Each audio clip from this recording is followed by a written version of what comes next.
Amen. Amen. Tayo po ay nagagalak na tayo po ay nanumuli para sa gawain ng ating Diyos, para po mapapurihan natin ang ating Diyos na buhay, ating Diyos na tumutulong sa atin, ang ating Diyos na napatawad sa atin, ang ating Diyos na magmamangha, na patuloy na kumibiro sa ating buhay. Amen. Purihin ang ating Diyos sapagkat tayo ay pinagkakitipon sa gabi ito para po ating mapasalamatan, para po muli na ating may pagdiwang ang kabutihan, ang katapatan, ang pag-ibig na wagas ng ating Diyos. Tayo po muna ay magbasa ng talata sa Biblia mula po sa Efeso. Ito po sa chapter 1, basahin po natin sa 6. Yan. Sabi po dyan, sa ipagpupuri ng kaluwalhatian ng kanyang biyaya na sa atin ay pinagkaloob na masagana sa minamahal. Sunod na verse, 13. Nasa kanya mayroon tayo ng ating katubusan sa pamamagitan ng kanyang dugo, napapatawaran ng ating mga kasalanan ayon sa mga kayamanan ng kanyang biyaya. Ayan po, malinaw po na tayo ay tinubos ng ating Diyos sa pamamagitan ng kanyang dugo sa pagpapaubay na sa krus ng Kalbaryo na nagbigay sa atin ng kaligtasan, nagbigay sa atin ng pag-asa sa buhay na ito. Amen? Amen. Kaya wala pa tayo gagawin sa gabi ito kundi ang ating mapapunihan ng ating Diyos, ating maitaas ang ating Panginoon, at talagang maibigay natin ang nararapat para sa ating Panginoon sapagkat hindi po biro yung kanyang pong ginawa, yung kanyang pong tagumpay sa krus ng Kalbaryo. Ito'y pagpapakita, pagpapatunay na tayo ay mahal ng ating Panginoon nung siya po ay nabayubay sa krus ng Kalbaryo. Amen? Hallelujah! O, nakila ang pagkalihan ng Ama ko na po, O Diyos, na kami po, Lord, ay nagpupulit sumasamba, Panginoon, sa iyo sa gabi ito. Salamat po, God, sapagkat ikaw ang aming Diyos na sa aming tumubos. Ikaw po ang aming Diyos na sa aming nagpatawad ng aming mga kasalanan. Ikaw po ang aming Diyos na umako, Panginoon, ng lahat-lahat, Panginoon, para sa aming mga kasalanan upang kami po, Diyos, ay magkaroon ng kaligtasan at buhay na walang hanggan. Maraming salamat po aming mga dakilang o Diyos. Tunay na tapat ka, tunay na ikaw ay mabuti, Panginoon, sa aming may buhay. Tunay na wagas ang iyong pag-ibig sa bawat isa sa aming Panginoon. Oh, hallelujah! Hallelujah, Jesus! Hallelujah! Hallelujah! Maraming salamat po amin. Tayo po ay pananggalang manalangin sa ating Diyos. O Diyos namin Ama, dakila sa lahat, may anak po ang aming mga buhay. Kami po, O Diyos, ay patuloy na lumalapit, Panginoon, sa iyo sa gabi ito. Salamat po, Panginoon, dahil kami po, O Diyos, ay pinagtagumpay po muli na makarating po gabi ito sa iyo para panambahan. Para po, Panginoon, kayo mapapulihan, para kayo ay maluwalhati, Panginoon, sa gabi ito. Maraming salamat po ang mas tagumpay po sa krus ng Kalbaryo kung saan, Panginoon, hindi niyo po isinuko, Panginoon, ang iyong mga anak, kundi, Panginoon, dala ng iyong pag-ibig sa amin, kaya po, Panginoon, O Diyos, pinagtagumpayan po ang lahat na ito. At tunay na po, Panginoon, na sa krus ng Kalbaryo, ang siya nagbigay ng pag-asa sa buhay po namin ito. Salamat po, aming Ama, salamat po, O Diyos. Muli, Lord God, na hayaan mo na aming pumaranasan muli ang iyong presensya. Gustuhin niyo po, Panginoon, ang bawat isa sa amin ng Santo Espiritu. Malaya po, O Diyos, na kami po, Panginoon, nakakaawin, Panginoon, sa iyo sa gabi ito. Malaya po ang aming mga kamay, aming po maitaas ito, maipalakpak, Panginoon, sa napupuri, Panginoon, ang dakilang pangalan. Salamat po, aming Ama, at kami po, O Diyos, ay hindi po muling natagpuin sa gabi ito. Nagawin niyo po ang aming po mga alay, Panginoon, aming po mga handog sa gabi ito. At tunay, Lord, nalinis niyo po, Panginoon, aming mga puso, Panginoon. O Diyos, pabalik ka, Panginoon. Nakilayan ka, Panginoon, sa aming mga buhay at pinipuri ka po namin, Panginoon. Salamat po, Diyos, sa kaligtasan sa krus ng Kalbaryo, Panginoon. Salamat po, God, sa inyong pag-ibig sa amin. Salamat po, Diyos, sa amin yung buhay sa amin.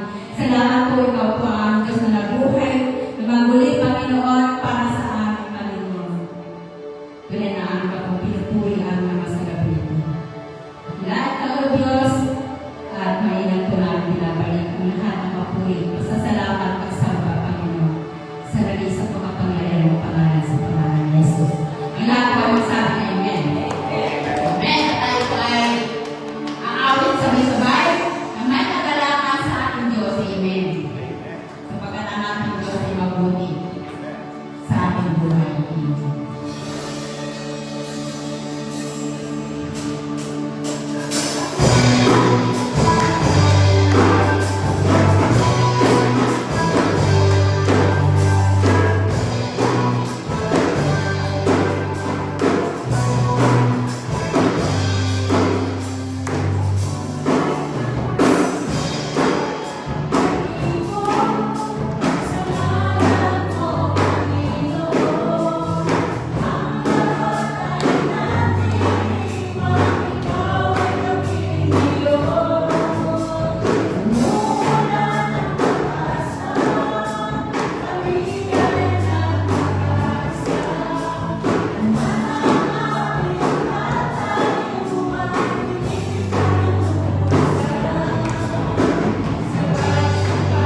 patuloy na umawit. Patuloy na magpuri sa ating Diyos.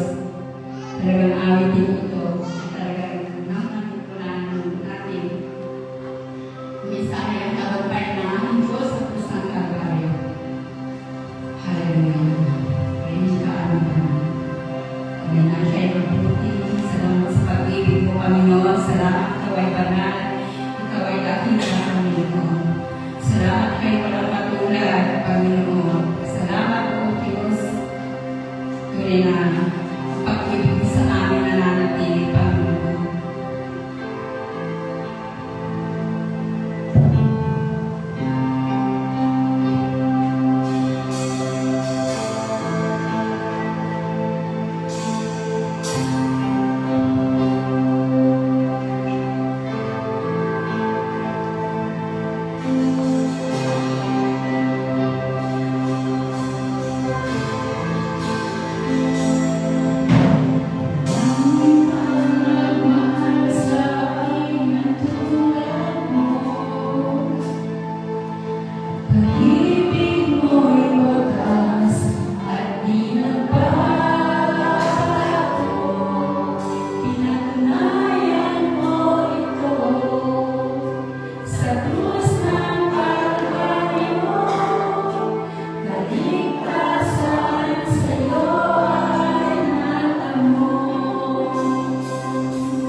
Puri ka po namin ang mga nasa pagkakunan ng mga hallelujah. Praise the Lord. Amen. Praise God. Amen. Sa pagkakataon tayo po ay mga kapakinig na nagsalita ng ating Diyos. Amen. Praise po ang bawat isa. Napakapalad po natin dahil mapupusog po tayo ulit sa gabi nito. Praise God.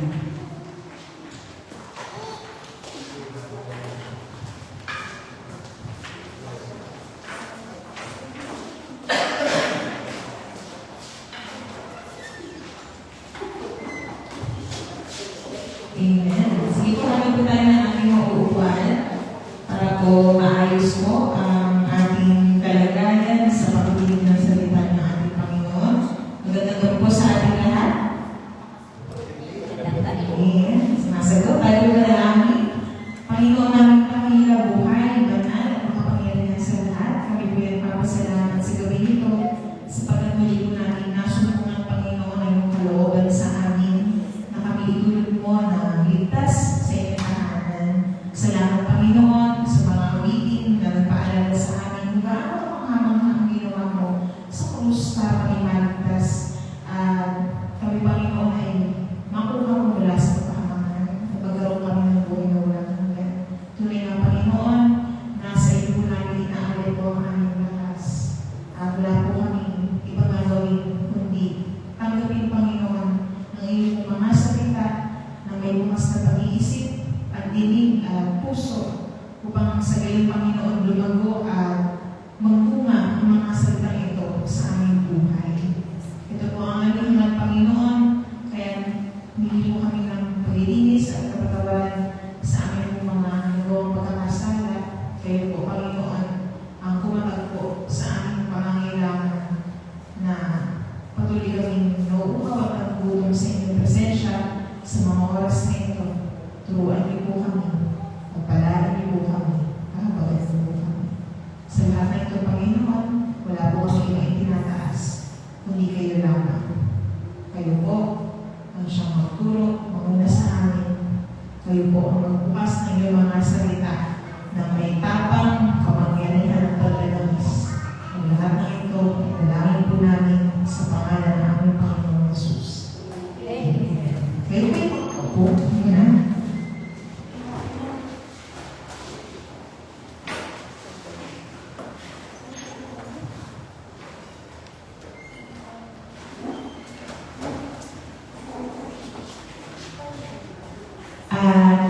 Atin pong aninang patuloy ang presensya ng Panginoon sa pangangaral po ng kanyang mga salita. Ayan. So, handa na ba kayo mga kapatid? Handa na. Grabe itong araw na ito nakakapagod. Sa akin, nakahalo na yung pagod at gutom. Pero hindi tayo pwede mag-alay ng lakas sa Panginoon mga kapatid. Sabi rin sa inabi natin kanina, iaalay natin ang lakas natin sa Panginoon. Amen? Yung lakas natin, yung atensyon natin, yung oras natin, panahon, ibibigay natin yan sa Panginoon.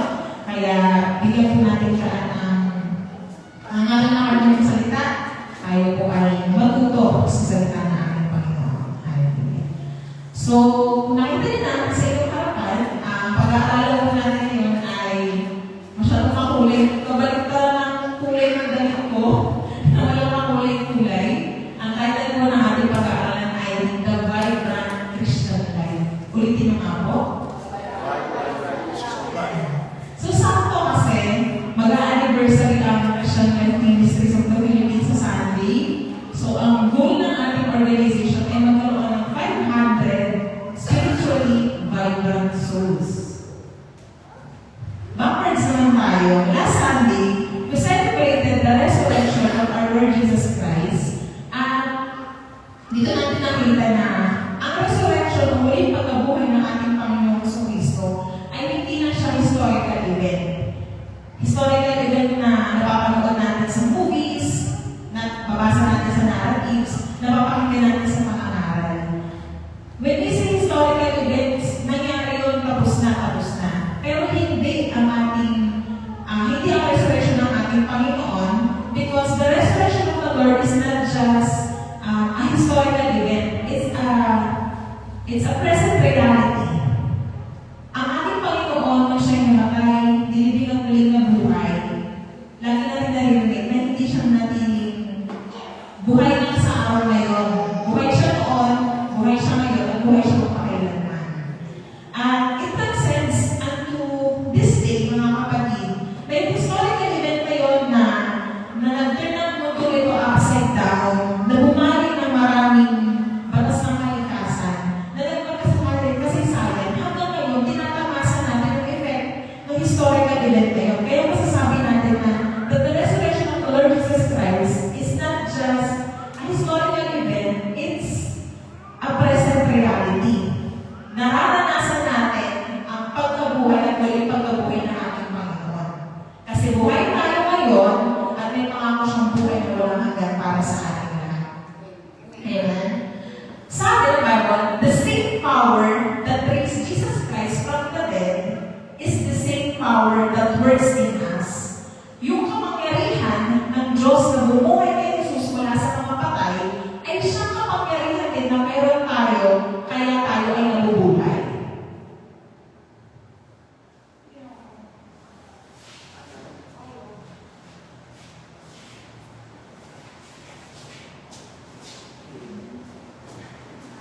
Sige, commercial muna. Basahin ko na lang. Sabi sa Romans chapter 8, verse 11. Sabi, but if the spirit of him who raised Jesus from the dead dwells in you, he who raised Christ from the dead will also give life to your mortal bodies through his spirit who dwells in you.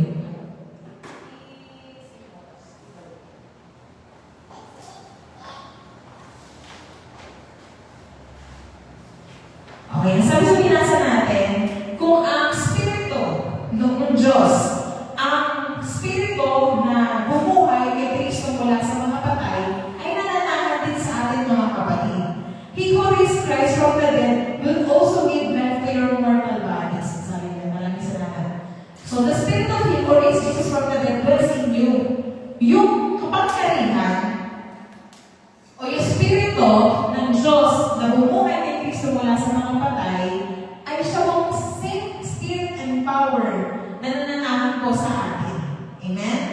Sabi niya, he who raised Christ from the dead will also give life to your mortal bodies. So kung kapangyarihan na yon ay bumuhay kay Kristo mula sa mga patay, that same power po ang siya rin kumikilos sa atin. Kaya po tayo may buhay. And we can say that the resurrection is something not just we live, but something we live. Ang pagkabuhay na maguli ng ating Panginoon ay hindi lang natin pinaniniwalaan. Dito po tayo nabubuhay, mga kapatid. Kasi sabi doon, same power that raised Jesus from the dead, yun din yung power na nasa atin, kaya po tayo nabubuhay. Okay, siya ang buhay, siya yung muling pagkabuhay, at tayo naman ay may buhay, mga kapatid, at pinangakuan niya tayo ng buhay na walang hanggan. So bakit natin pinag-uusapan yung usaping resurrection, usaping buhay sa ating pong pag-aaralan? Ang tanong kasi ngayon, mga kapatid, kung si Kristo ay buhay, lahat po ba tayo naniniwalang si Kristo ay buhay? Amen. Kung si Kristo ay buhay, buhay ka rin ba? Amen. At kung buhay na buhay ka ba? Okay, sige, sabi niyo na amen. Now, let's discuss kung ano ba yung ibig sabihin ng salitang vibrant. Ayan. Ang sabi diyan, ang vibrant daw ay naggaling sa Latin word na vibrare. Sabi niyo nga po, vibrare. Ang ibig sabihin niyan, tingnan niyo po yung kamay ko. Shaking to and fro. So parang kang nag-aalog ng masarap na soft drinks kanina kasi ang init ng panahon. Ayan. Shaking to and fro. Pag sinabing vibrare, yun daw ang ibig sabihin niyan. Nagsishake siya, ganyan. At yun yung pinanggalingan ng English word na vibrate, meaning moving rapidly. Kapag yung cellphone mo, sinet mo siya sa naka-vibrate siya, kapag yan may tumawag or may notification, anong nangyayari sa cellphone mo? Nagsishake din siya. rapidly. Okay? Mabilis, to and fro. So yan ang ibig sabihin ng vibrant. Yan pala yung pinanggalingan ng salitang vibrant. At kung makikita natin, sa dictionary, binigyan tayo ng tatlong meaning ng vibrant. Una, pakibasa nga po, full, lagyan niya ng energy. 1, 2, 3, go! Full of and enthusiasm. Yan daw yung unang ibig sabihin. Pag sinabing vibrant, punong-puno ka raw ng energy, punong-puno ka raw ng lakas, at punong-puno ka ng enthusiasm. Punong-puno ka ng sigla. Masigla ka ba ngayon? Sabi ko sa inyo mga kapatid, nakakapagod to maghapon na ito. Pero sinasabi ko talaga sa sarili ko habang papunta ako dito sa church, sabi ko hindi ako pwedeng mag-alay sa Lord ng tira-tirang lakas. Hindi ako pwedeng mag-alay sa Lord ng gula-gulanit na itsura. Kailangan pag nag-serve tayo sa Lord, naka-recharge tayo, we're full of energy and full of enthusiasm. Puno ka pa rin ng lakas at puno ka pa rin ng sigla. Puno ka pa rin ng sigasig. Kasi nga, tayo ay vibrant Christians. Second, anong meaning ng vibrant? Go. Bright and striking. Tingnan mo yung damit ng katabi mo. Yung sa akin, hindi bright eh. Parang mali yata yung nasuot ko today. Pag bright and striking, ibig sabihin, talagang nagliliwanag. Parang literal si Brother Mar sa gabing ito, na siya yung bumbilya sa gitna nating lahat. Nagliliwanag. Kumbaga, pag tiningnan kayong lahat, ano yung nag-i-strike na kulay? Ano? Yellow. Yellow. Kasi siya lang talaga yung, sakto ka dyan, Brother Mar. Sakto ka dyan sa pwesto na yan. Siya lang talaga yung makikita mo na, pag tumayo tayong lahat, yung kulay talaga niya yung aangat. Ganun tayo yung vibrant. Di ba pag may suot ka, ang vibrant naman ng kulay ng suot mo, di ba? Kasi striking siya. Lumulutang siya, kumbaga. Hindi siya lutang lumulutang yung kulay niya. Hindi ko lang alam kay Brother Bar kung lutang siya ngayon sa pagod. Pero lutang na lutang ang kulay niya. Okay, naka-yellow siya ngayon. Number 3, ano ibig sabihin ng vibrant? Active. Ibig sabihin, gumagalaw ka. Active. From the word act, action. So gumagalaw ka. Dynamic. Ibig sabihin, yung paggalaw mo, hindi ka lang basta gumagalaw. May pagbabago sa iyong paggalaw. Tandaan niyo yung tatlong meaning na yan. Ano nga ulit yon? Full of energy and enthusiasm. Second. And third. Kasi babalikan natin yan mamaya kapag tinignan na natin kung ano ba at paano ba ako mabubuhay bilang vibrant na Kristiyano. Actually, sa Bible, pag sinearch mo siya sa concordance, wala ka talaga makikitang salitang vibrant. Pero, parang ano yan rapture. Wala ka mababasang rapture sa Bible. Pero nandun yung idea, nandun yung concept. Yung vibrant, wala ka rin mababasang ganun sa Bible. Ewan ko lang sa ibang English translation. Pero, sa original, wala talaga. Pero yung concept ng vibrancy o yung concept ng pagiging vibrant ay mababasa natin even sa simula pa lang ng likhain ng Diyos ang mundong ito at nang likhain niya yung tao. Basahin natin. Sabi sa Genesis 2:7, hinighlight ko na yung mga kailangan nating ipinpoint. Then the Lord God formed a man from the dust of the ground and breathed unto his nostrils the breath of life, and the man became a living being. Sabi dyan, then the Lord God, ang Diyos, nilikha niya ang tao, kumuha siya ng alabok mula sa ground, tapos hiningahan niya ito ng breath of life kung tawagin, tapos yung tao daw naging living being. Puntahan natin yung salitang form. The word form means you create something out of a material. Yung upuan na yan, saan siya gawa? Sa plastic. Yung kisame natin, saan gawa? Sa kahoy. Okay. Parang ganun. Gumagawa ka ng...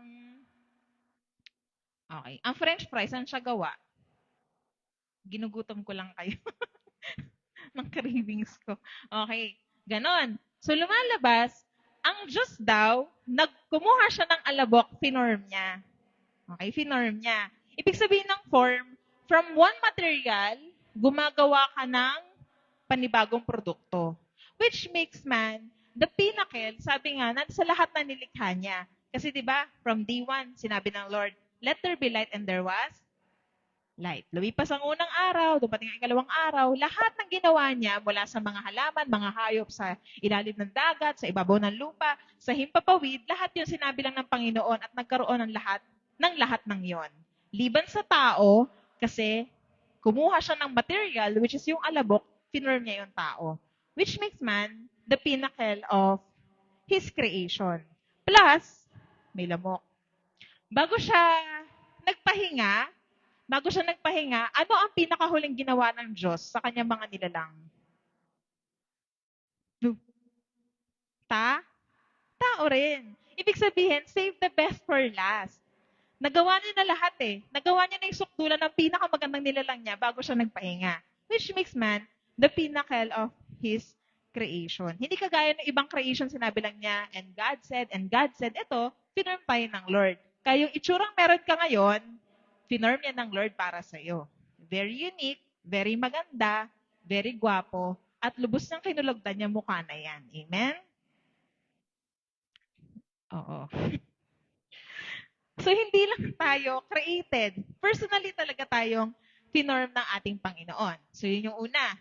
Next, ang sabi dyan, and breathe into His nostrils the breath of life. Alam niyo nung binabalikan ko to, lagi ko na nababasa tong verse na to, sobrang namangha ako sa Panginoon. Imagine niyo kunyari, nakikita natin siya, kumuha siya ng alabok or ng dust dun sa ground, pinormahan niya, naging yung formang tao. Tapos, ang sabi dyan, and breathe into His nostrils the breath of life. Alam niyo ba yung nostrils? Yun yung butas ng ilong mo. Hindi yan yung nose. Ito yung nose. Ito yung nostrils. Yung butas ng ilong mo, ang tawag dyan, nostrils. Dito, mamamangha tayo sa Panginoon kasi first time niyang lalangin ng tao, pero alam na niya agad kung saan niya ito hihingahan. Alam niya na doon niya ilalagay yung ilong sa unahan ng mukha natin. Kasi, darating ang panahon, kapag natuto ang tao ng mouth-to-mouth resuscitation, ng CPR, maganda na yung ilong mo nasa ibabaw kaysa nasa puwet mo, tama? Mas madali kang isave. Dito ko namangha sa Panginoon, Lord, nung first time mong ginawa yung tao, alam mo na agad talaga every fiber of his being. Alam mo na agad kung saan mo ilalagay ang parteng ganito. Alam mo na agad kung ano yung function. Napakagaling ng Lord when it comes to anatomy. Pag sinabing anatomy, yung structure, at physiology, yung function. Naalala ko tuloy nung college ako. Isa to sa mga pinakaunang subject ko, first year, first sem. Sa anatomy class namin, we are required to memorize all the bones of our body. And just our skeletal system, mga kapatid, meron tayong 206 bones. Pag baby, 300. Pag tumatanda ka na, 206 na lang siya. Tapos naisip ko, ang galing ng Panginoon, hindi niya kailangang i-memorize yung lahat. At hindi ko rin ma-imagine kung paano namin siya na-memorize. Plus, the physiology. Kada buto mo, merong function. Sino dito may kanang kamay pa? Taas nyo nga yung kanang kamay nyo. Ayan. Just your kanang kamay, hanggang dito, hanggang sa dulo ng daliri, meron tayong 27 bones dyan. Imagine. Ito lang yun. Mula dun sa, ano bang tawag dito? Ano ba to? Sa Tagalog, hindi ko alam wrist. Mula sa wrist natin, hanggang sa dulo ng daliri natin, lahat yan, yung 5 daliri natin, meron niyang 27 bones. At yung pinakamaliit na buto natin, alam mo kung saan natin matatagpuan? Ang galing ng Lord ko sa niya nilagay. Nilagay niya dito sa tenga. Yun yung tinatawag nating stapes. Yung stapes na yon, ang function nun, yung mga tunog na nasasagap niya sa external environment, pinapasa niya sa loob ng ating inner ear. At kailangan accurate yung pagpasa ni Stapes ng tunog. Pagpalakpak ng mga tao, nasagap ni Stapes, pagpasok niya sa inner ear, dapat ang tunog na maririnig ng taong may-ari nung pandinig na yon ay palakpak ng tao. Ganun dapat siya ka-accurate. At nilikha ng Diyos ang buto na yon na sobrang liit para accurate yung pagpasa nito. Kasi pag mahaba yung daluyan, di ba ganun parang pag sa chismis, the more na mahaba yung pinagdadaanan, the more na hindi nagiging accurate yung balita. Ganon din yung Stapes. Maigsi siya, maliit siyang buto, pinakamaliit na buto sa ating katawan. Dahil ang function niya ay magpasa ng accurate na sound. At ang galing ng Diyos, alam niya kung saan ito ilalagay. Aside from the 206 bones, we need to memorize 650 muscles of our body. Sa mga buto natin, may mga muscles dyan. Pero, huwag kayong maniwalang minemorize ko yun, mga kapatid. Hindi ko talaga siya kayang i-memorize. Kung sa buto, matatagpuan natin yung pinakamaliit sa tenga natin. Alam niyo ba kung saan natin matatagpuan yung pinakamalaking muscle natin? Yes. Sa puwet. So, yung puwet mo, kaya mapapansin mo, sa maghapon mo, pag dinaganan yung puwet mo, yan yung pinakamasakit. Kasi yung lower body natin, yan na nagtakarga ng lahat ng bigat. Yung muscle mo sa puwet ang dahilan kung bakit ka nakaupo ngayon, yung muscle mo sa puwet ang dahilan kung bakit ka nakakatayo, kung bakit ka nakakatakbo, kung bakit ka nakakasquat. Imagine mo kung wala kang muscle sa puwet. Mahirap umupo, mahirap tumayo, mahirap tumakbo.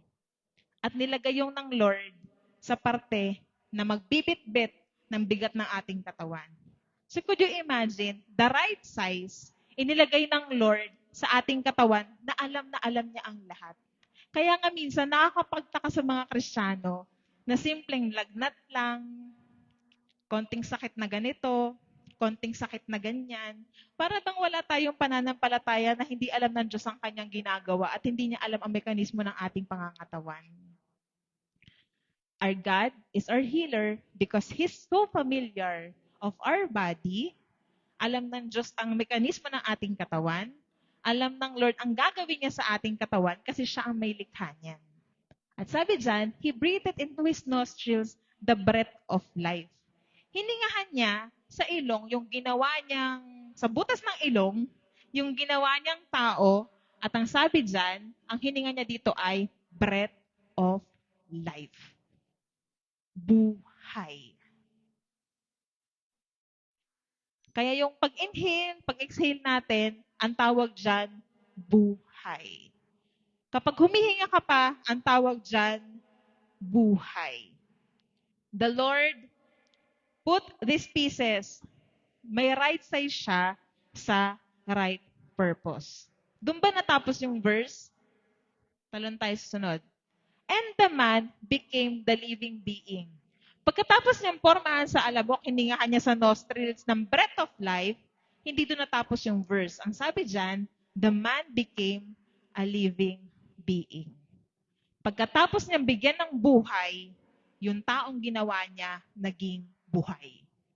Ang buhay at buhay ay dalawang magkaibang bagay. Meron kang buhay, amen? Pero hindi lahat ng may buhay, buhay. At hindi lahat ng buhay, buhay na buhay. Kasi magkaiba yung buhay, magkaiba yung buhay. Pero sa verse na to, binigyan ka na niya ng katawan, binigyan ka na niya ng buhay, at yung buhay na yon kailangan buhay na buhay, mga kapatid. At doon papasok ang konsepto ng vibrancy. Ang vibrancy, shaking to and fro. Anong sabi doon? Full of and ano pa sabi? Number 2, bright and. Number 3, active and. Hindi ibig sabihin may buhay ka ay buhay na buhay ka. Hindi ibig sabihin, nandito ka sa church, may buhay ka, ay buhay na buhay ka talaga. Kaya nga, ang tanong ko sa inyo kanina, kung buhay si Kristo, buhay ka ba? At kung buhay ka ba talaga? Buhay na buhay ba tayo sa ating Panginoon? Amen. Yung word na yan, kung titingnan natin, yan ay nanggaling sa Hebrew word na kai. Sabi mo nga kai. Ang ibig sabihin niyan, buhay o nabubuhay. So hindi siya life ha. Iba yung life, iba yung alive. Yung buhay, may buhay ka lang. Pero yung buhay, ibig sabihin nun, you're full of energy, you're enthusiastic, you're bright, you're striking, you're active, you're dynamic. Galing yan sa Hebrew word na kai. At yan yung ginamit dyan sa Genesis 2:7, nung hingahan niya ang tao sa nostrils nito ng breath of life, at yung taong yon naging living being. Okay, so pag humihinga tayo, merong paggalaw na nangyayari. Pag humihinga ka, nagtataas baba yung tiyan mo, yung dibdib mo, lumalaki yung butas ng ilong mo. Ibig sabihin, may paggalaw, may movement. Kaya yan nanggaling yung salitang kai na ginamit sa Genesis chapter 2, verse 7. So ang paghinga natin, yung mga taong may hininga, hindi tayo static. Wala tayong nakitang taong humihinga na hindi gumagalaw. Ngayon nga lang, tinitingnan ko kayo, ang dami niyong galaw eh. Kasi buhay kayo. Kasi may buhay tayo. Amen? But sometimes, as Christians, or as people na nilikha ng Panginoon, you may have life, but that doesn't mean that you are alive. Okay? Para nag-exist ka, para kang living thing, parang halaman ka, pero hanggang halaman ka na lang. Dati talaga pangarap ko maging halaman. Kasi pag halaman ka, may buhay ka lang. Nandiyan ka lang sa tabi. At least may buhay ka. Pero hindi siya buhay na buhay kagaya ng tao. Parang pwede kang attend ka lang sa church, pangdagdag ka ng attendance, ganon. Pero yung functionality mo, yung purpose mo, hindi na fulfill. Pag ganon, hindi tayo vibrant. 'Di ba? Because we're not just given life to exist. Hindi lang tayo binigyan ng Diyos ng buhay para mag-exist sa mundo. Okay? Binigyan niya tayo ng buhay para tayo ay maging buhay sa paglilingkod sa ating Panginoon. Amen? Kaya ang tanong, kung na-define na natin yung pagiging vibrant, paano ako magiging vibrant? Sabihin mo nga, paano? Paano? Paano ba tayo magiging vibrant? Balikan natin yung sa definition.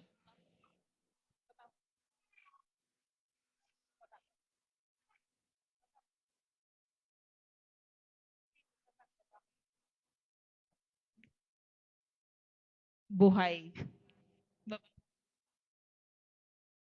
Okay, sabi doon sa unang definition natin, full of energy and enthusiasm. May magandang example dito eh. Sabi dyan sa sa gospel to. Sabi dyan sa book of Luke, sinabi naman sa kanya ng ilang pariseyong kasama ng karamihan, Guro, patigilin niyo yung mga alagad. Okay, sakto rin to. Ang event na ito nangyari sa triumphant entry ng ating Panginoon. So sumakay siya sa donkey, pumasok siya sa Jerusalem, few hours, few days bago siya ipako sa krus ng Kalbaryo. Ngayon, pagpasok niya, alam natin yung kwento. Ano sinisigaw nila? Hosanna in the highest. Hosanna sa kaitaasan. Ang ibig sabihin ng Hosanna, save us now. So pagpasok ng Jesus Christ sa Jerusalem, sakay-sakay siya ng donkey, yun yung sinisigaw ng mga tao. Grabe, ang daming fans ni Lord. Pagkakita nila kay Lord, talaga nagsisigawan sila. Sinasabi nila, Hosanna, Hosanna, Hosanna in the highest. Tapos, syempre, sa buhay natin, kung tayo ang main character, kung tayo ang bida, hindi mawawala ang mga pumasok sa eksena ang mga pariseyo at sinabi, Guro, patigilin ninyo ang inyong mga alagad. Yung mga nagpupuri sa Lord na yun, mga alagad niyo yun eh. Patigilin ninyo ang inyong mga alagad. Yun ang sabi. Actually, bakit nagagalit yung mga Pharisees? Ba't sinabi nila, patigilin nyo sila sa pagpupuri sa Panginoon? Una, pinag-aaralan ko sa discipleship, nireject nila si Jesus as their king. Second, simple lang, naiinggit sila sa Lord. Kasi that time, maraming tao, that was the Passover season, at sobrang taas ng tensyon political under the Roman rule. So, pag may tinrato silang hari, sinasabi ng mga Pariseo, baka pag-initan kami ng mga Romano. Kasi merong hari dito na itinataas. At that time, may emperor po ang Rome.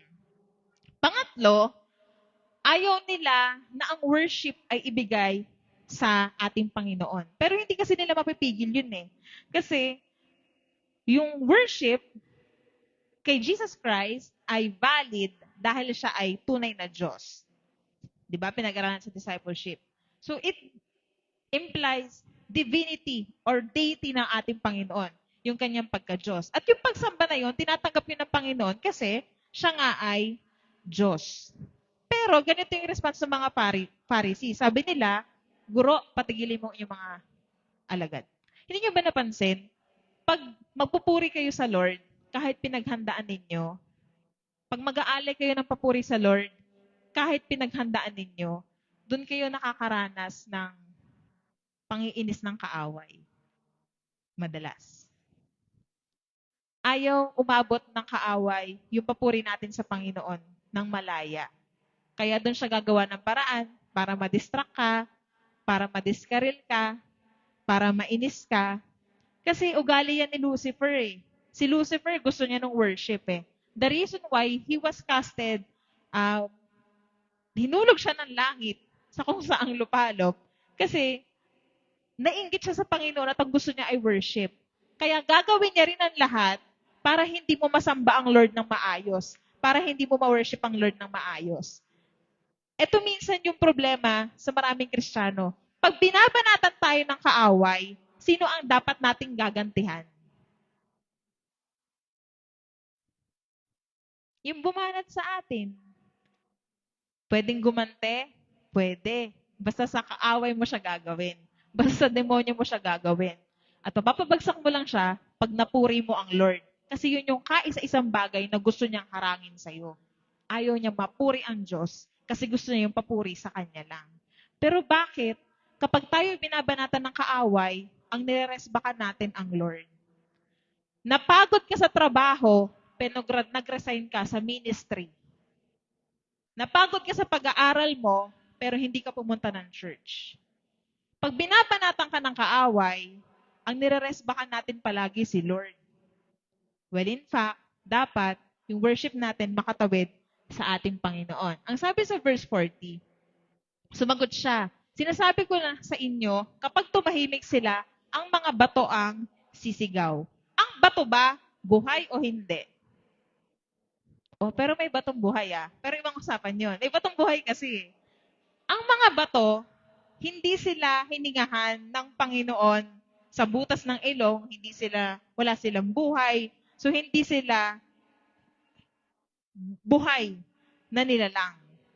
Pero, sabi dyan, kapag tumahimik sila, sabi ng Lord, ang mga bato ang sisigaw. Yung mga bato nga, walang buhay, nagpupuri. Tayo pa kaya na hiningahan ng ating Panginoon, hindi makakapagpuri sa Diyos?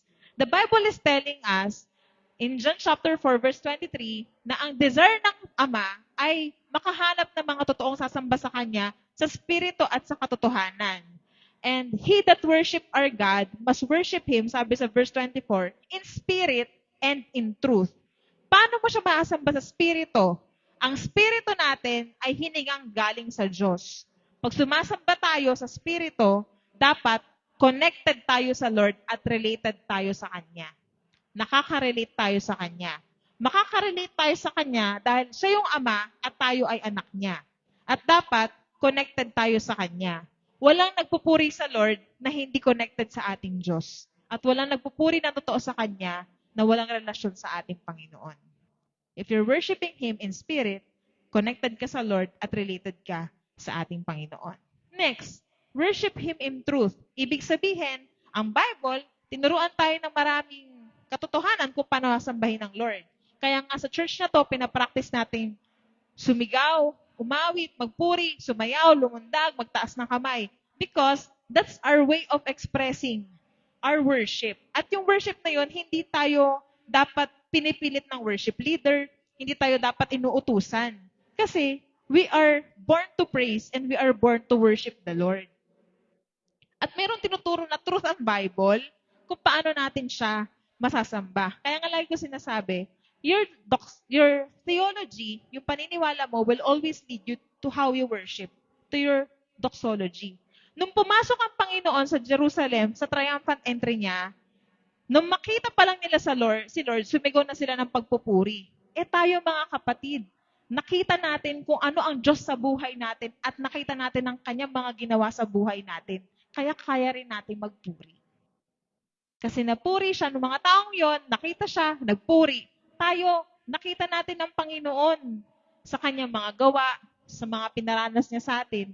Kaya dapat lang, napurihin din natin siya mga kapatid. Kasi pag hindi natin yung ginawa, mapapahiya tayo sa mga bato. Kasi kung kahit wala silang bunganga, baka biglang magkabibigyan at yan ang magpuri sa ating Panginoon. At sabi ko nga dati, ang lahat ng ginagampanan natin sa church na to, lahat to matatapos. Hindi ka forever teacher. Hindi ka forever nag-evangelize. Hindi ka forever pastor. Hindi ka forever leader. Pero pagdating natin sa langit, forever tayong worshiper. Yun yung ginagawa natin dito, natatawid hanggang sa walang hanggan. Lahat ng ginagawa natin sa church, lahat ng pinaglalaban natin sa ministry, lahat ng pinoprotektahan natin sa church na to, hindi to mag-echo sa eternity. Hindi to maglalast doon. Ang talagang maglalast doon, yung genuine na worship natin sa Panginoon. Kasi hanggang doon, pantay-pantay tayong lahat tayo true worshiper ng ating Diyos. So hindi ka lang buhay, dapat buhay din ang iyong pagpupuri sa Panginoon. May great example dyan Naalala niyo si David? When David danced before the Lord with all his might, and David was wearing a linen ephod. Meron dyan picture ng ephod. Yan yung itsura niyan. May dalawang uri ng ephod. Yung una, yung kasuotan ng mga high priest, yun yung makulay. Yung suot ni David, nakikita niyo ba siya? Linen ephod lang siya. Napakasimple niya. Pero ginagamit din yan sa pagpupuri. Kung titingnan natin, grabe hinubad ni David yung pagkahari niya para masamba ang Diyos. Actually, tinuya pa siya dyan ni Michal. Kasi mukha talaga siyang baliw na nagpupuri sa Panginoon. Pero sa harap kasi ng Diyos, mga kapatid, hindi talaga yung posisyon ang mahalaga, kundi yung puso natin na genuine talagang sumasamba sa Kanya. Ang pagsamba sa Lord ay hindi performance. Ito ay pagmaministeryo talaga sa ating Panginoon. Kaya no wonder si David tinawag siyang a man after God's own heart. Kasi grabe si David. Si David ay singer. Si David ay musician. Si David ay worshiper. Si David ay songwriter. Kahit saang mo siya dalhin, sa paanan ng burol, sa kaharian na meron siya, sa digmaan, punong-puno si David ng pag-worship sa Lord. Hindi talaga yan kung sa lugar na nasan tayo o sa kalagayan natin mga kapatid. Kung ang worship ay lifestyle natin, kahit saan tayo dalhin ng panahon at saan lugar tayo mapunta, magpupuri talaga tayo sa Panginoon. And si David, tinawag siyang man after God's own heart because he desired a place, isang templo, isang lugar kung saan magtitipon-tipon ng mga anak ng Diyos para sumamba sa Kanya. At siya yung nag-desire nun, kaya siya tinawag na a man after God's own heart. Well, he's not perfect, pero very passionate siya pagdating sa pagpupuri sa Panginoon. Kaya sabi dyan, I have found David, the son of Jesse, a man after my own heart. So worship is not just an event, it's a lifestyle. Amen? Dapat dyan, enthusiastic tayo. Sabi dyan, vibrant worship is not about protecting your dignity. It's about pouring your devotion. Kapag nag-worship ka sa Lord, wala ka nang pakialam sa itsura mo. Hindi ka conscious kung maganda ka ba, kung distorted ba yung mukha mo pag nagpupuri ka sa Panginoon. Kahit nga pag tumutugtog tayo hindi dapat distorted yung mga mukha natin. Kasi worship natin yun sa Lord. Siguro hindi ka kumakanta, hindi ka nag-lead ng worship. But the way you react, the way you move, the way you act, it reflects your genuine worship sa Panginoon. Amen? Amen. It's not about our dignity. Tanggalan natin ang dignidad ng ating mga sarili Basta pagpupuri sa Panginoon, wala tayong pakialam mga kapatid kung ano itsura natin. Kasi totoo tayong sumasamba sa ating buhay na Diyos. Kaya masabi natin dyan, dapat full of energy ka at enthusiasm pagdating sa pagpupuri. Next is, yung second definition natin, that being vibrant is bright and striking. Pag sinabing bright and striking, pag nasa dilim, ang unang mong papansin yung liwanag. Pag ikaw ay nakakulong sa Bartolina, wala pa naman sigurong nakulong dito mga kapatid. Pag nakakulong ka sa Bartolina at may butas dyan na maliit, ang unang mong mapansin ay yung liwanag. Sabi ko kanina, in-example ko to, sa inyong lahat, ang pinaka-striking para sa paningin ko ngayon ay si Brother Mark kasi nakasuot siya ng color yellow. Sa mga nagda-drive, sa mga tumatawid sa kalsada, may nakita ba kayong traffic signs or road signs na ang kulay ay yung paborito ni pastor na kulay kaluluwa? Wala kayong makikitang ganun. Ang makikita niyo color ay red, yellow, green, orange. Kasi yun yung striking para makita mo siya.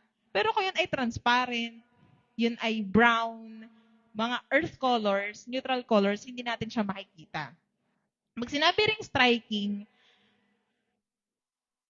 in terms of safety, yung mga reflector, yun yung kulay na ginagamit kasi para madaling makita. Tama? Dapat ganun din daw yung Christians. Pag pinagtabi-tabi mo na lahat ng tao sa buong mundo, dapat makikita na ikaw yung striking at ikaw yung nag-i-stand out. Hindi dahil proud ka. Alam nyo, yung pinanggalingan nating denomination, nakikita nyo sila na kahit nasa mall sila, nakapusod yung mga buhok nila or nakaladlad, naka-long sleeve sila, ang haba ng palda nila.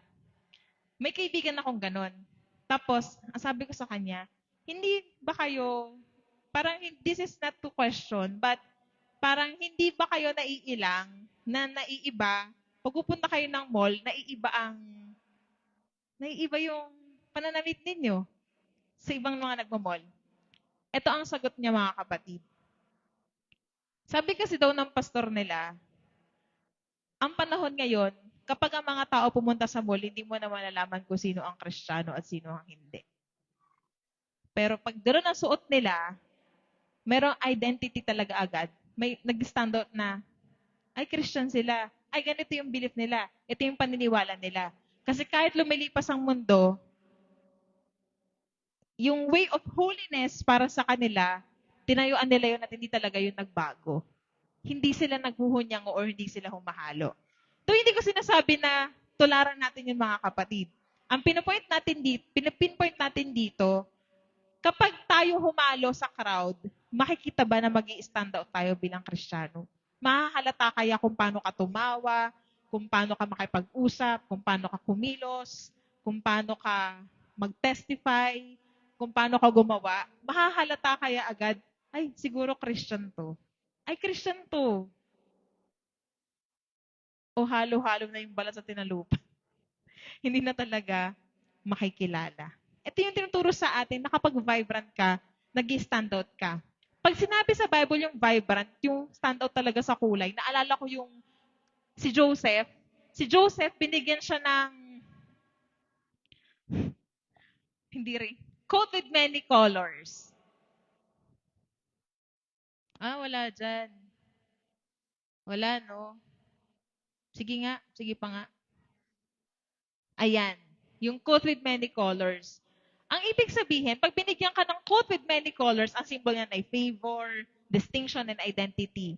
Alam niyo kung bakit? Kapag meron kang coat with many colors, ang yaman-yaman mo. Kasi marami kang, may tawag tayo dyan yung mga nanay eh. Jobos. Brand ba yun? Tina. Dye. Marami kang dye. Ano ba sa Tagalog yun? Marami kang pangkulay na gagamitin para makabuo ka ng coat with many colors. Mas mahal siya kumpara sa plain na tela lang. Balik mo nga doon, Kuya King, sa taas. Tingnan niyo yung light. Oo. Kapag tumama yung puting iliwanag sa isang prism, lumalabas yung maraming colors, yung rainbow. Ibig sabihin, kapag talagang ang liwaliwanag mo, kahit saan ka tumama, kahit saan ka mag-strike, nagiging vibrant talaga yung kulay mo. Kasi nga sabi nila, yung white daw ay kombinasyon ng lahat ng kulay at yung black naman ay absence ng lahat ng kulay. So wala talaga siyang kulay, kaya siya black. Pero black yung kulay niya. Ang gulo din ng science, no? So balikan natin yung kay Joseph. It's a symbol of favor, distinction, and identity. At dahil nag-stand out si Joseph, ano nangyari? Binigyan siya ng coat with many colors. Nainggit yung mga kapatid niya. No wonder, being vibrant will attract attention. Hindi lang admiration yung kukuha natin, but also opposition. Kaya kung vibrant ka sa tingin mo at marami kang oposisyon, maraming kumukontra sa buhay mo at sa pananampalataya mo, well, magalak ka kasi kapag vibrant ka, nag stand out ka, sa malamang talaga, may opposition, kaiinggitan ka talaga. Alam niyo si Joseph, kinainggitan siya kasi binigyan siya ng coat with many colors. So, ginawan siya ng hindi maganda ng mga kapatid niya, alam natin yung storya. Pero kung mapapansin natin doon, kahit saang lugar siya dalhin, dinala siya sa kulungan. Tapos sa bahay ni Potiphar. Tapos, naging gobernador siya ng Egypt. Yung coat lang yung nawala sa kanya mga kapatid. Pero yung calling, nanatili. Ganun yung taong vibrant. Kahit nasa kulungan ka, kahit malaya ka, kahit nasa down ka ng buhay mo, kahit nasa ups ka ng buhay mo, kapag vibrant ka talaga, magniningning ka talaga. At kahit pigilan ng lahat yung liwanag na nasa sayo, kahit anong gawin ng lahat ng tao, kapag vibrant ka kay Kristo, hindi nila mapipigilan yung liwanag na yun. Sasabog at sasabog yun. Yung apoy na malakas, yung apoy na meron ka, marami talagang tao na iihip ng apoy mo para mawala. Pero hindi nila alam, habang umiihip sila, lalong lumalakas yung apoy. Tama? Habang hinahanginan mo yung apoy, lalo yung lumiliyab eh. Ganun yung liwanag na meron tayo pagdating kay Kristo. Yung fire na yon, kahit pigilan, kahit ikulong, hindi siya nawawala. Nag-aalab talaga siya. Naglalagablab talaga siya. Parang si Joseph. Natanggal yung coat niya, nawala sa kanya yung coat of many colors, pero natanggal ba yung pagiging vibrant niya? Hindi. Kasi sa totoo lang, hindi yung coat yung nagpa-vibrant kay Joseph. Yung buhay ni Joseph ang nagbigay ng saysay dun sa coat na yon. Kaya hanggang ngayon yung coat na yon sikat na sikat. It's not the coat that gives colors to Joseph's life, but it's the life of Joseph na nagbigay ng essence dun sa coat na yon. Kaya siya symbol ng favor, ng dignity, at ng honor. So again, when you're vibrant, hindi lang admiration na makukuha mo, meron ding opposition. But the Bible says, in Matthew chapter 5, verse 16, let your light shine, so shine before men, that they may see your good works and glorify your Father in heaven. Kapag tayo nagliliwanag, makikita ng tao ang ating mga gawa. No limitangere, Jose Rizal. Spolarium, Juan Luna. Telephone, Alexander Graham Bell. Penicillin, Alexander Fleming. Nakikilala ko sino yung may gawa. 'Di ba? Pork barrel scam. Janet. Ito, flood control program. Huwag na nating magitin, 'di ba? Kung ano yung ginawa mo, kung ano yung gawa mo, doon ka talaga makikilala. Ito yun, no? Pag nakita ng mga tao ang ating good works, hindi tayo yung napupuri. Nag-glorify daw yung Ama nating nasa langit. Next, Joaquin. Sabi to ni Paul, Paul is a very good example for this. Ngunit dahil sa kagandahang loob niya, ako'y naging isang apostol na hindi naman nawala ng kabuluhan ang kaloob niyang ito sa akin. So, dahil daw sa kagandahang loob ng Diyos, tinawag siyang maging apostol. Tapos, ang confident nung sinabi niyo, tingnan niyo, hindi naman nawala ng kabuluhan ang kaloob niyang ito sa akin. Lahat tayo, tinawag ng ating Panginoon. Amen? Sa ating lahat, may mission na pinagagawa ang Lord. Amen? Kaya nating sabihin to, na hindi nawalan ng kabuluhan yung binigay ng Lord sa akin. Mas matindi yung kasunod niyan. Sabi niya, katunayan, nagpagal ako ng higit kaysa sino man sa kanila. Subalit, hindi ito dahil sa sarili kong kakayanan, kundi dahil sa kagandahang loob ng Diyos na nasa akin. Matindi na yung sinabi niya kanina. Sabi niya, alam nyo, yung pagtawag sa akin ng Lord, tinawag niya akong apostol. Hindi ko yun binaliwala. Hindi ko yun binigyan ng dungis. Hindi nawala ng kabuluhan yung pagtawag na ginawa niya sa akin. Ang lupit itong sinabi niya dito. Sabi niya, nagpagal ako higit sa kanilang lahat. Hindi dahil gusto niya magmalaki na ito yung ginagawa niya, na ito yung nagawa niya. Kundi kaya talaga niyang tayuan na sa lahat ng ginawa niya para sa Lord, ginawa niya yung the best. Ginawa niya ang lahat-lahat at hindi siya nagtira para sa kanyang sarili. Kaya grabe rin naman ang ministry ni Paul. Sobrang binless na ating Panginoon because he worked very hard. He worked diligently in the ministry. He offered his own life para sa ministry, especially sa mga Gentiles. And unto us, kaya ba nating sabihin to pagdating ng araw, mga kapatid? Hindi dahil nagmamayabang o nagmamataas tayo, kundi dahil nakita ang kagandahan ng loob ng Lord sa atin, na sa lahat ng ministry na pinagkatiwala niya sa atin, masasabi natin, nagpagal ako dyan, at higit sa kanilang lahat, nagpagal talaga ako. And as we can see, malayong-malayo tayo dyan, mga kapatid. Malayong-malayo pa tayo dyan. Pero tao rin si Paul kagaya natin, that we can be excellent sa lahat ng pinapagawa sa atin ng ating Panginoon. Alam niyo kung bakit? Magagawa natin yon hindi dahil sa kakayanan natin, sabi dyan, kundi sa kagandahang loob ng ating Diyos. So when we're vibrant, dapat bright and striking tayo pagdating sa ating paglilingkod. Okay? And yung last natin, ano yung third definition natin ng vibrant? Active and dynamic. So, pag sinabing active and dynamic, hindi lang siya active na gumagalaw ka. Dapat, merong transformation. Sabi dun sa next verse, but Peter, standing up with the 11, raised his voice and said to them, men of Judea, and all who dwell in Jerusalem, let this be known to you and heed my words. Yung Peter dati, actually, yung Peter na inconsistent. Yung Peter na lumakad sa tubig. Peter na nagtatwa sa Lord. Peter na nangaral. Peter na nangisda. Peter na tumaga ng tenga ni Malchus. Nakita niyo yung range ng emotions ni Peter. Very inconsistent. But to this point, nung bumaba ang Holy Spirit, kagaya ng promise sa Acts chapter 1 verse 8, that ye shall receive power. Nandun yung maladinamitang power mula sa Panginoon. Si Peter, yung actions niya, hindi lang naging actions, kundi dynamic. May transformation. May nabago sa buhay niya. Kaya lahat na nakakarinig ng pangangaral niya, nagbabago rin yung buhay, mga kapatid.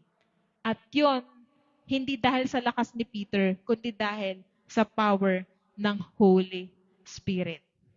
Kapag tayo ay sumailalim sa gospel ng Panginoon, siya'y namatay, tayo nagsisi, siya'y nilibing, tayo nabautismo sa tubig sa pangalan ni Jesus, siya'y muling nabuhay, kaya tayo yung magkakaroon ng bagong buhay na may gabay ng banal na spirito. Hindi yun doon natapos. He witnessed. Nagpakita siya sa mga alagad. At tayo rin, ipapakita natin yon, buhay na meron tayong nag-transform our vibrant life na active at dynamic sa pamamagitan ng ating mga testimony. Amen? Kaya sabi dyan, pag vibrant Christian ka, dapat active at dynamic po tayo sa ating mga patotoo. So, hindi lang tayo attend, mag-witness talaga tayo. Hindi lang tayo in terms of quantity, yung quality talaga. Kaya nga tayo nag-Bible study, nag-fellowship, nagdi-discipleship. Kasi mga kapatid, gusto natin maging vibrant. At pag vibrant ka, full of energy ka at enthusiasm sa pagpupuri mo, kapag vibrant ka, striking ka, nag-stand out ka, bright ka sa paglilingkod mo, at kapag vibrant ka, dapat active at may transformation, dynamic ka pagdating sa patotoo. Ano nga ibig sabihin ng vibrant? Shaking to and fro. Naalala ko yung preaching ni Pastor, target daw tayo ng kaaway. At ang isang Kristiyano, kapag hindi nagalaw, madali siyang tamaan. So tama nga. Pag vibrant ka, hindi ka basta tatamaan. Kasi shaking to and fro ka eh. Kumikilos ka eh. Full of energy ka, enthusiastic ka, bright ka, striking ka, active ka, dynamic ka. Sa tingin mo, pag gano'n, tatamaan ka pa ng kaaway. Kaya nga, pag huminto na tayo maging vibrant, doon tayo nagiging talunan. Kaya ang goal natin, umambag doon sa 500 spiritually vibrant souls na goal ng CLM. Kasi sa anniversary natin mga kapatid, hindi natin sineselebrate lang yung tagal. Dapat sineselebrate natin yung sigla natin spiritual. Hindi talaga yan sa tagal eh. Yung sigla natin spiritual. Yung vibrant tayo sa paglilingkod. Kaya balikan natin to. Sabi niya, and breathe into His nostrils the breath of life. May buhay tayo mga kapatid. Lahat ng buhay magsabing amen. And the man became a living being. Lahat ng buhay magsabing amen. Dalawang magkaibang bagay, yung buhay at buhay. Pero yung dalawang magkaibang bagay na yon, nasa atin yung mga kapatid. Because the same power that raised Jesus Christ from the dead is the same power that dwells in us. Binigyan tayo ng buhay upang maging buhay, maging vibrant sa ating mga ginagawa bilang Christians. So dapat buhay tayong worshiper, buhay tayong minister, at higit sa lahat, buhay tayong witnesses. So, naintindihan po sana natin ano po yung vibrant sa ating paglilingkod. Dapat full ako ng energy at enthusiasm, bright ako at striking, at higit sa lahat, active ako at dynamic. Because we aim for a vibrant spiritual life. Amen? Tingnan mo yung katabi mo kung nagniningning na. Ang lakas ng dating mo. Striking ka talaga. I-strike three ka na sa akin. Amen. So, purihin ng Panginoon. On the way na po tayo sa ating, ano pa ba? Ano? Ayan. You are God-breathed to live a vibrant Christian life. Hiningahan tayo ng Diyos, kaya tayo may buhay, at mabubuhay tayo ng buhay na buhay bilang mga Kristiyano. Amen? Amen. Palakpakan po natin na ating Lord. Sana may natutunan tayo sa gabing ito at tayo po ay mag-sit tayo na. Yan. Yeah, vibrant. Vibrant yung mukha mo, vibrant yung kilos mo, vibrant yung paglilingkod mo, vibrant yung pagpupuri mo, vibrant. So I think that's gonna be our goal. Dapat talaga vibrant tayo mga kapatid. Amen? Amen? Grabe ang Lord. Hindi lang buhay ang binigay niya sa atin. Binigyan niya tayo ng buhay para maging buhay mga kapatid. Tawagan ko po si Brother Iman para sa pantang.